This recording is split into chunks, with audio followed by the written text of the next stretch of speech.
Will get vaccine first. ये तो हर किसी के दिमाग में चल रहा होगा, ये तो हर किसी के मन में सवाल आ रहा होगा कि कोविड-19 की वैक्सीन किसे सबसे पहले मिलेगी। हेलो एवरीवन, आपका खतरनाक फैक्ट्स चैनल पे स्वागत है। प्लीज़ इस वीडियो को पूरा देखना ना भूलिए और न्यू ऐसे ही इंटरेस्टिंग वीडियोस के लिए इस चैनल को सब्सक्राइब जरूर करें। वैक्सीन किसे मिलेगी पहले और किस तरह से, तो चलिए शुरू करते हैं। कोरोना वायरस जो चीन से निकलकर पूरी दुनिया में अपना आतंक मचाया हुआ है, इसका प्रभाव हर देश को देखने को मिल रहा है और अब तो भारत में भी कोरोना के पेशेंट्स दिन ब दिन बढ़ते जा रहे हैं और ना जाने कितने लोग अपनी जान भी खो रहे हैं। पर कोरोना के इतने आतंक के बाद एक सुकून भरी खबर मिलती है, कोरोना की वैक्सीन बन गई है और जल्द ही हर ज़रूरतमंद इंसान के पास पहुंच जाएगी। पर ये सब जानने के बाद हम सबके मन में कुछ सवाल ज़रूर आते हैं, जैसे कि वैक्सीन कब हम सबको मिलेगी, या कहाँ किस तरह से वैक्सीन लेनी होगी, या फिर इसके लिए हमें अपनी जेब से कितना भुगतान करना होगा। ये सभी सवाल हम सबके मन में दौड़ रहे हैं। हम जानना चाहते हैं किस तरह से हमें इस जानलेवा वायरस की दवाई मिलेगी और किस तरह से इस कोरोना के आतंक से हम खुद को महफूज रख पाएंगे। तो आपके ऐसे हर सवालों के जवाब आज आपको इस वीडियो में मिल जाएंगे, तो प्लीज़ इसे पूरा देखना ना भूलिए। कौन भारत के 1.3 बिलियन लोगों को इंजेक्शन देगा? हम सभी ने पोलियो वैक्सीन की कामयाबी देखी है। अपने इतने विशाल देश में जिसकी जनसंख्या किसी भी देश के लिए एक समस्या का विषय बन सकता था कोरोना या फिर किसी भी वैक्सीन को पहुंचाने के मामले में, पर हमें कोविड-19 वैक्सीन के मामले में यह समझना होगा कि यह कोई ऐसी वैक्सीन नहीं है जिसके कुछ बूंदें देकर मुंह के द्वारा वैक्सीन का काम पूरा हो जाएगा। कोविड-19 वैक्सीन को देना एक जटिल प्रक्रिया है जिससे इतनी आसानी से नहीं करा जा सकता है और यह वैक्सीन दी भी सिर्फ इंजेक्शन द्वारा ही जा सकती है, जिसकी दवाई को भी बहुत कम टेम्परेचर पर स्टोर करके रखना होता है, जो करीब -70 सेल्सियस डिग्री है। यह अब तक की वैक्सीन के हिसाब से बहुत मुश्किल चुनौती साबित हो सकती है। तो इन सबको ध्यान में रखकर हमें यह समझना होगा कि इतनी ज़्यादा बड़ी आबादी वाले देश के लिए यह आसान नहीं होने वाला है, क्योंकि इंजेक्शन हर कोई नहीं दे सकता। इसे सिर्फ डॉक्टर्स या नर्सेस ही कर सकते हैं। यह काम हर किसी को नहीं दिया जा सकता। ऐसी चुनौतियों को लेके वैक्सीन प्रोग्राम प्लान करने वाले लोगों ने विचार किया है कि मेडिकल यूनिवर्सिटीज़, कॉलेजेस और नर्सिंग कॉलेजेस के लास्ट ईयर के स्टूडेंट्स को इंजेक्शन देने के लिए ट्रेन करा जाए, क्योंकि यूनिवर्सिटीज़, कॉलेजेस यह सब हर ग्रामीण क्षेत्र में पाए जा सकते हैं, जिनके द्वारा उन तक वैक्सीन पहुंचाना मुमकिन हो जाएगा और मेडिकल प्रोफेशन के पढ़े लिखे लोगों को यह काम देना ज़्यादा सही साबित होगा। अब सवाल उठता है कि यह वैक्सीन हर इंसान तक पहुंचाई कैसे जाएगी। जैसा कि हम सब जानते हैं, इसे स्टोर करने का टेम्परेचर बहुत ही ज़्यादा कम है, जो हर जगह मुमकिन नहीं हो सकता। यह सवाल वैक्सीन प्रोग्राम प्लान करने वाले लोगों के लिए भी बहुत चुनौती भरा है, क्योंकि वह ज़्यादा से ज़्यादा अपना फोकस देहाती इलाकों पे करना चाहते हैं, क्योंकि उनका मानना है शहरी इलाकों में वैक्सीन पहुंचाने की चुनौती का सामना किया जा सकता है।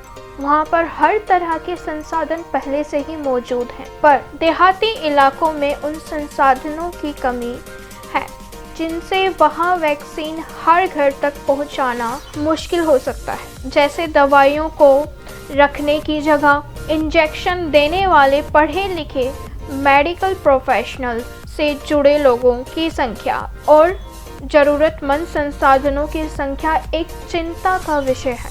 इन इलाकों में सबसे ज़्यादा ध्यान देने की दूसरी सबसे बड़ी वजह ये भी है कि इन इलाकों में भारत की सबसे ज़्यादा जनसंख्या बसती है। जी हाँ, हम सभी जानते हैं कि भारत में सबसे ज़्यादा लोग ग्रामीण इलाकों में रहते हैं एज़ कम्पेयर टू शहरी। क्या हमारे पास इंजेक्शंस के लिए संपूर्ण संसाधन है? इंजेक्शन की क्या सही मात्रा हमारे पास उपलब्ध है? यह चिंता का विषय है, क्योंकि करोड़ों की संख्या में लोगों को कोरोना की वैक्सीन के इंजेक्शन दिए जाएंगे और उसके लिए करोड़ों की संख्या में इंजेक्शन की आवश्यकता भी पड़ेगी। और अगर हम किसी भी इंजेक्शन को रीयूज़ करते हैं तो वो HIV जैसे इन्फेक्शंस को फैलाने का खतरा बढ़ा सकता है, क्योंकि वैक्सीन के दौरान इन्फेक्शन फैलाने की संभावनाएं बढ़ जाती हैं। इसका बहुत अच्छा उदाहरण हमने कई देशों में देखा है और उन्हीं देशों में से एक सबसे बड़ा उदाहरण है इजिप्ट। वहाँ पे वैक्सीन प्रोवाइड करने की प्रक्रिया के दौरान HIV की संख्या इतनी ज़्यादा बढ़ गई थी कि उस देश के लिए वह बहुत बड़ी समस्या बन गई थी। तो हम अपने देश में किसी भी तरह से इस तरह के रिस्क नहीं ले सकते। वैक्सीन हर घर, हर इंसान को किस तरह से मिलेगी, यह बहुत ही बड़ा सवाल है। हम सबके मन में यह सवाल चल रहा होगा, या फिर जो भी इंसान कोविड-19 को फेस कर रहा है कि किस तरह से वो वैक्सीन पा सकता है। इस पर वैक्सीन प्रोग्राम काफ़ी समय से विचार कर रहा था। तब उन्हें हमारे प्राइम मिनिस्टर जी से सलाह मिलती है कि देखिए, जिस तरह से इलेक्शन प्लानिंग हमारे देश में सफल रूप से साबित हुआ है, उसी प्रकार हम इलेक्शन मॉडल को यहाँ इस्तेमाल कर सकते हैं। तो इस तरह से वैक्सीन प्रोग्राम का विचार है कि जिस तरह से इलेक्शन के समय हर जगह, हर घर पर्ची मिलती है जिसमें जगह और समय वोट का लिखा हुआ होता है, उसी तरह से वैक्सीन में भी हर घर पर्चियाँ दी जा सकती हैं जिनमें उनके वैक्सीन देने की जगह और समय लिखा होगा। Who will get vaccine first? ये तो हर किसी के दिमाग में चल रहा होगा।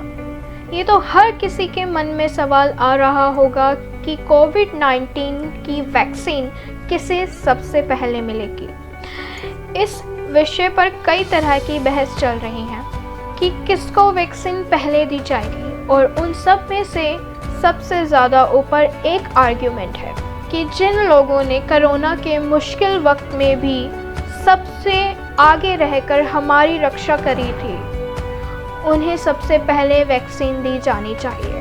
जी हाँ, हमारे बहादुर डॉक्टर्स और पुलिस एम्प्लॉयज़ जो हर वक्त हमारा कवच बने खड़े थे कोविड-19 के समय। इसके बाद सवाल उठता है कि इनके बाद फिर किन्हें दी जाए वैक्सीन? हमारे देश के बुजुर्ग वर्ग को या फिर हमारे देश के नौजवानों को? इस विषय पर अभी भी विचार किया जा रहा है। अब एक सवाल और बचता है जो हर कोई जानना चाहता है, वैक्सीन के लिए कौन भुगतान करेगा? क्योंकि हम सब जानते हैं हमारे देश में कुछ ऐसे भी वर्ग हैं जिनके लिए रोज़ का खाना भी बहुत मुश्किल से कमाया जाता है। इस सवाल को हमारी सरकार ने पहले ही साफ कर दिया था कि हर स्टेट की जनता की वैक्सीन के लिए उस स्टेट की सरकार उनके लिए वैक्सीन का खर्च उठाएगी। पर इस पर भी स्टेट गवर्नमेंट का कहना है कि हम सारे खर्चे नहीं उठा पाएंगे। तो इस मुद्दे पर यह सोचा जा रहा है कि देश के गरीब वर्ग को वैक्सीन पूरी तरह से मुफ्त दी जाए, उसके बाद उससे बढ़ते हुए ऊपर के वर्गों को सब्सिडी या इस प्रकार की छूट दी जाए। दोस्तों, अगर आपको ये वीडियो हेल्पफुल लगी हो तो आप इस वीडियो को शेयर करना बिल्कुल भी ना भूलिए और लाइक ज़रूर कीजिए। कमेंट में बताइए कि आपको और किस टॉपिक पर वीडियोस चाहिए। धन्यवाद।